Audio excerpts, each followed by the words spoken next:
नमस्कार दोस्तों, कैसे हैं आप सब। उम्मीद करता हूं आप सब मस्त होंगे। और मैं इस वीडियो में आपको बताने वाला हूं कि द्विघात समीकरण को हल करके उसके मूल कैसे ज्ञात करेंगे, उसके हम शून्यंक कैसे ज्ञात करेंगे, वो जानकारी मैं इस वीडियो में आपको बताने वाला हूं। मेरे पास सवाल दिया है x² माइनस का 3x माइनस 10 बराबर 0 कि हमें शून्यंक ज्ञात करने हैं, मूल ज्ञात करने हैं। तो कैसे ज्ञात करेंगे, तो हमें बच्चों 10 के ऐसे गुणनखंड करना है कि घटाने पर 3 आ जाए। घटाने पर क्यों आए, क्योंकि यहाँ पर माइनस लगा है। अगर यहाँ पर प्लस होता तो हमें जोड़ने पर लाना पड़ता। 10 के हमें ऐसे गुणनखंड करने हैं बच्चों, हमें 10 के ऐसे गुणनखंड करने हैं कि घटाने पर हमारा कितना आ जाए, 3 आ जाए। लेकिन उनकी जब आपस में गुणा करेंगे तो हमारा 10 ही आना चाहिए। तो भैया हम 10 के गुणनखंड कर लेंगे, 10 लिखेंगे, इसको हम पहले 2 से डिवाइड करेंगे। 2 पंचे 10 और 5 एकम 5। इसका मतलब अगर हम 5 में से 2 घटा देंगे, 5 में से अगर हम 2 घटा देंगे तो बच्चों कितना आ जाएगा, 3 आएगा। लेकिन अगर इनकी 5 की हम 2 से गुणा कर देंगे तो हमारा कितना आ जाएगा, 10 आ जाएगा। तो हमारे वो 2 गुणनखंड हो जाएंगे, 5 और 2 हो जाएगा, जिसका हम आपस में घटाएंगे तो 3 आएगा। और अगर इनकी आपस में हम गुणा कर देंगे तो कितना आ जाएगा बच्चों, 10 लाना। ठीक है, तो हम क्या करेंगे, जो गुणनखंड हमारे आए हैं उनको लिखेंगे इसके जगह पर। यहाँ पर 3 लिखा है तो 3 के जगह आप लिख सकते हैं 5 माइनस का 2।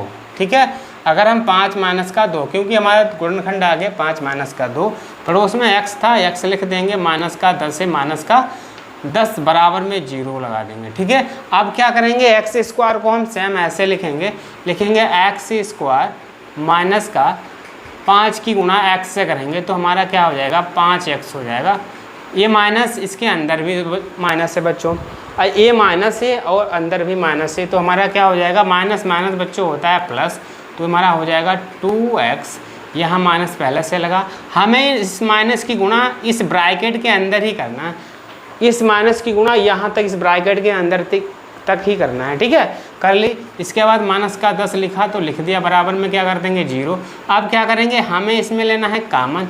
लेकिन आपको पता ही नहीं बच्चोों कामन क्या होता है, कामन का मतलब नहीं मालूम है, तो देख लीजिए किसको कैसे सॉल्व करेंगे। यहाँ पर x² लिखा ना, तो x² को हम क्या लिख सकते हैं, x इंटू एक्स।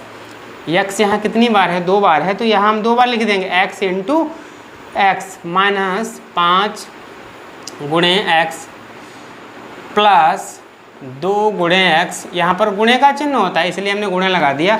अब 10 के हम 10 को लिख सकते हैं 2 गुणे 5 बराबर में हम 0। अब क्या करेंगे, इन दोनों के हमें जोड़े बनाने हैं। क्या बनाने बच्चों, जोड़े बनाने। जोड़े बना लिए। अब क्या करेंगे, इसमें इस जोड़े में हमें देखना है कि कौन संख्या कामन। कामन का मतलब ये होता है कि हमें ऐसी संख्या ढूंढनी है इन दोनों पदों में आए।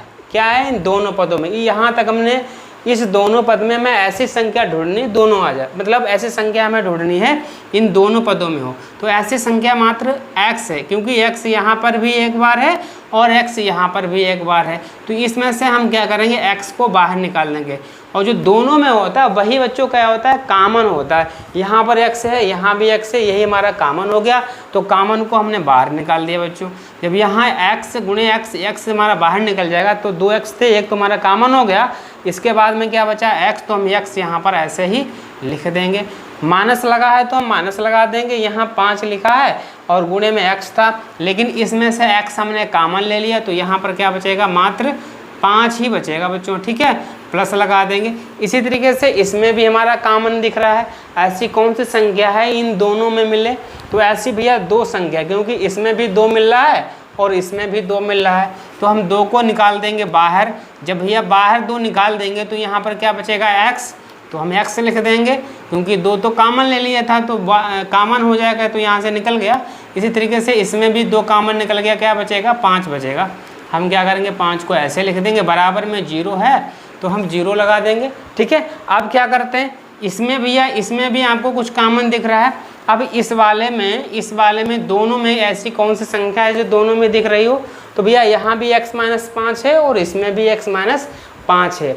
मैंने आपको बताया कामन वो संख्या होती है दोनों पदों में मिल रही है। यहाँ भी मिल रही है x माइनस 5 और इसमें भी x माइनस 5 मिल रही, तो यहाँ से हम निकाल देंगे, लिखेंगे x माइनस का 5। जब यहाँ से x माइनस 5 इसमें से निकल गया और x माइनस 5 इसमें से निकल जाएगा। तो पहले x माइनस 5 यहाँ से हम निकाल देंगे तो क्या बचेगा x, तो इसको हम ब्रैकेट में लिख देंगे, बचा यहाँ मात्र x, तो x हमने ब्रैकेट में लिख लिया। इसी तरीके से x माइनस 5 यहाँ से भी कॉमन निकल गया था, तो यहाँ पर संख्या बची थी प्लस की 2, तो यहाँ लिख देंगे प्लस 2, ब्रैकेट में इसको बंद कर देंगे, बराबर हम लगा देंगे 0।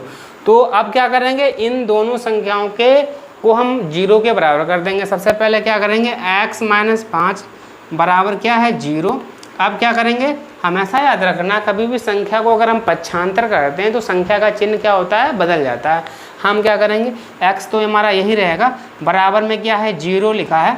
अब क्या है 5 उधर जाएगा तो हमारा कहाँ में पहुँच जाएगा बच्चों, माइनस में था उधर जगह प्लस में हो जाएगा, और 0 में जब 5 जोड़ेंगे तो हमारा बच्चों 5 ही आ जाएगा। तो एक x का मान हमारा जाएगा 5, ठीक है। इसी तरीके से इसको भी हम 0 के बराबर कर देंगे। हम क्या करेंगे, इसको भी बच्चों 0 के बराबर कर देंगे। क्या करेंगे, हम लिखेंगे x प्लस 2 बराबर 0।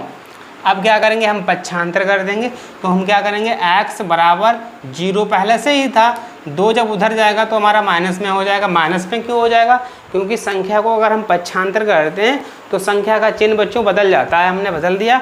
अब क्या करेंगे, 0 में से माइनस का 2 घटाओ तो माइनस का 2 ही बचेगा, 0 का मतलब कुछ नहीं, ठीक है। तो इस तरीके से x का मान भी -2 हो जाएगा और x का मान हमारा कितना हो जाएगा 5। तो शून्य जो हमारे हो जाएंगे वो 2 हो जाएंगे। द्विघात समीकरण में शून्य हमेशा 2 ही होंगे। द्विघात समीकरण में शून्य कितने होंगे, 2। जितनी पावर होती है उतने बच्चों शून्य होते हैं। इसमें अधिकतम पावर 2 है तो शून्य हमारे कितने निकल के आए, 2 आ गए। तो हम लिख देंगे x बराबर, लिखेंगे पहला शून्य 5 और दूसरा शून्य हमारा माइनस का 2 आ जाएगा। तो इस तरीके से ऐसे सवालों को आप आसानी से सॉल्व कर सकते हैं। तो उम्मीद करता हूँ ये वीडियो आपको पसंद आया। वीडियो अगर पसंद आए तो वीडियो को लाइक अवश्य कर देना, ठीक है।